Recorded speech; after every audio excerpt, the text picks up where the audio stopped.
So update 51 has come to BTT6, and while I am 2 weeks tardy to the party, better late than never. This update brought a new hero skin, which nobody asks or cares about, a new map, which everybody cares about, and the bomb shooter that The very bad last lane, so maybe let's hold my thoughts there for a second. Nah, who am I kidding? is okay enough, I guess. This video is not going to be focusing on the bomb shooter paragon, it's going to be on the new map, because I've decided to ride the hype train that has been dead for a week. Yes, this is the new map, all of you have seen it, all of you have heard of it. It makes money in chimps, it goes 3 times around, it's made from BTT5, blah blah blah blah blah. But what I'm interested in today is the fact that this overlap in the center here is fantastic. If you have a VTSG outside of the loop and it's going to be shooting inside of it, and practically everything that is circling around is going to get hit by the full power of the VTSG. And this can actually be applied to pretty much every tower that has Pierce, so basically every paragon except the TAC, because it's a terrible, terrible paragon. I'm going to be seeing if I can get to round 400 with only 10 towers. Before this video, I checked to see if anyone else had already done this challenge, and turns out that Orange Balloon had attempted this with only 4 towers instead of 10, but he got to round 345 on Spar Pits. Now, the reason I'm doing 10 is because Orange Balloon is a god level gamer, meanwhile I am F tier trash. So the chances of me getting to round 400 with a 1 or 2 tower increase of him is very unlikely. So I have to give myself a reasonable amount of towers and see if I can cut it down in any future runs. If I do manage to get it in maybe 8, 7 or 6 towers, I am probably going to re-record it and upload it because views. Having only 10 towers means that my farming is going to be stunted quite a bit, so I have to make the most out of the little money that I have, and this is where this map actually comes and helps, because I can earn an extra like $101,000 from mining out the rocks, which is very good. However, this isn't chimps mode, and an extra 100,000 is probably not going to be too much. However, every little cent helps. Now, this is the first part where the minimum tower requirement actually comes to bite us in the butt. I sell my triple XL trap to get down another BRF, and I use Desperado buff on the Monkey City to get a 9-farm Monkeyopolis. However, the Monkeyopolis makes income based on how expensive the tower was to gain, and since I had to discount the last 2 banana research facilities up to the tier 3, the Monkeyopolis is going to make not quite as much money as it could, but it's still going to be pretty close, and pretty close, for me, is good enough. I replace my triple XL trap, get down 2 banana research facilities, and a 024 Monkey City, both to give my engineer camo detection, and, most importantly, give my BRFs camo detection, because you never know when the 0 DPS from your banana farm with camo detection is going to save you or not. I mean, it could happen. Cosmic Rays could strike my PC and then suddenly bequeath to me infinite rounds. Who knows? It is out of my control. Anyways, moving forward, I'm not actually going to be overclocking my BRFs, because while overclocking a BRF is cost efficient more than 2 BRFs, overall they make less money. However, I'm not going to be getting only BRFs, I'm actually going to be getting a true Sun God and a few support temples.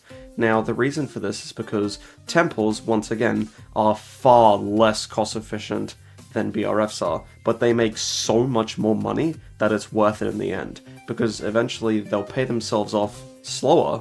However, they're going to make more money in the end, and with a true Sun God, it's going to make like $12,000 a round, and no other tower makes that much except for maybe Special Operations, Banana Central, Monkeyopolis, and Monkeyonomics. That's pretty much the only towers that can make more money than a true Sun God in one round.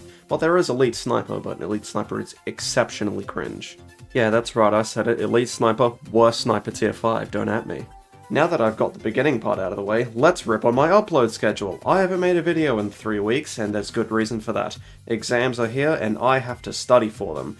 Now, this means that it's going to take up the rest of October and probably half of November until exams are done, but after that I am good. I'm going to be making videos every day, left and right. It's going to be incredible, and no one is going to watch them, and my self-deprecating humor is going to naturally reinforce itself. So for the 2 different people who are wondering why I'm going to be missing in action for the next 3 weeks, that is why. The farming setup you're seeing now is going to be my farming setup for a while. As you can see, I have all 3 tier 5 banana farms, all of them ultra boosted. I have a 9-farm Monkeyopolis that I got quite a while ago, the 024 Monkey City in a slightly better position so it can hit the true Sun God, 3 temples, and an ultra boost. I keep this farming set up until around 137, where eventually I decide to sell one of my temples to get pops for a paragon. Which paragon, you ask? Well, the Spike, of course, because the Spike Factory paragon is one of the strongest, and since I have enough money and it's one of the most expensive ones, I may as well burn a bunch of cash on it here. So I decide to sell my bottom temple and get a super mines at the top of the map so it can help deal with around 140. After 14 rounds, the Spike has 16.2 million pops, just goes to show how strong Supermines is, and I decide to put the Spike Factory Paragon near the bottom of the map. Why? Because this is where it's most effective. And since I now have the Spike Factory Paragon at degree 88, I'm going to be keeping it for the rest of the game. This means that I will forever have one less tower to farm with. This may seem not too big of a deal, but 5,000 less dollars per round will eventually add up. Over 200 rounds, that could be like $1 million. And $1 million in this challenge could be your make or break difference. And it is here I made a mistake. As you can see, I have a preemptive strike, which is dumb, because the preemptive strike I put down to get pops for my submarine paragon, which eventually in the final setup I never got. And while the preemptive strike and submarine paragon aren't bad per se, they're just not quite strong enough to keep up with the other paragons or towers that I'm going to be getting later in the run. I also considered getting the bomb shooter paragon, but since none of the tier 5s get pops fast at all, I decided against it. As well as this, another $600,000 on top of what I perceive to be lower damage. This is before update 50.1, and it was just 50.0 where the bomb shooter was weaker. I also decided not to get the bomb shooter in this run. What I am going to be getting is the Nairlock of the Seas, because the Pirate Lord makes extra money from blimps, gets pops very fast, and the Paragon is just overall very, very useful. At round 182, I finally accrued the 16.2 million pops to get my Nairlock Paragon to degree 88, the highest you can get without placing any extra monkeys. Now I have 2 degree 88 paragons on the field, meaning that theoretically I should be able to survive well into the 200s, so I could use this time to either get pops for more paragons or farm, and I decide that I may as well do both. Just kidding, farming is for babies. What I'm going to do instead is get down the tier 5s for the rest of the strong paragons that I want to get, such as the Ninja, Wizard, and Ace, and Engineer may as well, alongside the VTSG so I can start buffing it now. It's also important that I get the VTSG before getting the tier 5s for my other paragons. This is because, at minimum, at any one time, the VTSG requires 7 towers to make. The Super Monkey itself, the other 2 Super Tier 5s, and of course, the 4 towers of each category to sacrifice. Now, here's the thing, the VTSG on this map is absurdly powerful, because as I said before, it is outside of the circle shooting inwards, as well as this is being buffed by the Navark to get the carrier flagship buff since I placed it on the water. For pops for my paragons, I get down a Grand Saboteur for the Ninja, a Flying Fortress for the Ace smack bang in the center of the map, a Triple XL Trap, and a Wizard. Now these are all going to be getting pops over the next maybe 100 rounds. Well, not 100, that's a little extreme, maybe about 20 to 50, depending on how garbage the Wizard is.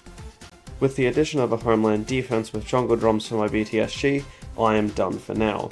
With my VTSG and Navark, I'm going to be earning extra money. With my Energizer, I'm going to be buffing the cooldowns on all my towers, and eventually I'll get the pulse for my other paragons. The biggest problem is that I only have $5 million, but hopefully, with the VTSG support sacrifices, being able to increase the amount of money I make from popping the balloons by about 100%, I think I should be okay. On round 207, I get down my degree 88 Ninja Paragon, and on round 238, I acquire the Super ISAT plane.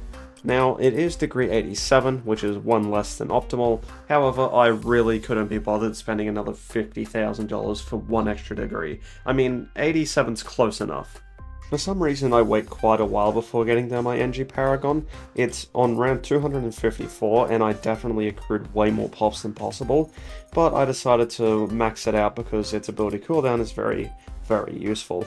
Now here's the only problem, I am desperately low on cash, so I instantly get down an Ultra Boost and a Banana Central, because this is the fastest way I'm going to be remaking that money, because I'm not going to be getting any more Paragons if I have pennies in the bank, and it may not seem like this to you, but at round 255, $139,000 is pennies. However, the Chad Banana Central Ultra Boost combo, when fully maxed out, gets me $21,500 per round, so by 265 I'm back on my feet pretty quick. I can afford a decent amount of towers, but I'm going to keep on saving up until I can get a Wizard Paragon, because the Engineer plus Metamorphosis combo is just so incredibly strong. Even with the Banana Central making a whole heap of money per round, this is where I'm really starting to feel the effects of having less and less towers to farm. Since most of my towers at this point are geared towards damage with 5 Paragons and a VTSG, only the VTSG and Banana Central are really making any money. And when I was making almost $100,000 before, while now I'm only making maybe $30,000 a round, that's a pretty big downgrade. However, money is money, and $33,000 per round isn't anything to scoff at. It gets me a degree 69 Wizard Paragon, which could have been degree 88, but because I'm so low in cash, I couldn't afford to put anything into the cash slider, meaning that all of those degrees came from pops and pops alone. Heading into the 300s, this is now one of the longest challenges I've ever done. This is because I still have 4.5 hours of footage left to go, and that's just from the 300s. Keep in mind that this entire playthrough was about 8.5 hours long, so that means over half of the time was spent on the last 100 rounds. That's just how it is with free play. The more balloons there are, the more lag it gets, and plus you need more and more towers, therefore the lag gets worse and worse until eventually your screen is a PowerPoint slideshow. With the addition of the Wizard Paragon, my setup is now complete, except for my Ultra Boosted Banana Central. Yes, I'm going to be keeping the Homeland Defense and Ultra Boost for the VTSG because it is arguably the strongest tower on my screen, dealing absurd amounts of damage. Now, I am going to need as much money as I possibly can get, because I'm going to be using Ezeli in this run. Now, you may be wondering why I'm not going to be using Adora, and Adora buffs the VTSG's attack speed by 2 times, which is very good. However, Ezeli can also give a 17% attack speed buff to the VTSG, but also has the capability of insta-killing several fortified bads with one ability, which is the strongest free play ability in the entire game in my opinion. And while a double damage VTSG sounds excellent in theory, I think Ezeli just ekes out over the Adora damage given to the VTSG, even though this map is fantastic for this tower. I mean, with all Paragons, VTSG, Ezeli, and a few temples, I reckon I could get to round 500 on this map, and it wouldn't even be that difficult either. I mean, that's just how good this map is with its overlap for the temples and the VTSG, and it also works for the Paragons.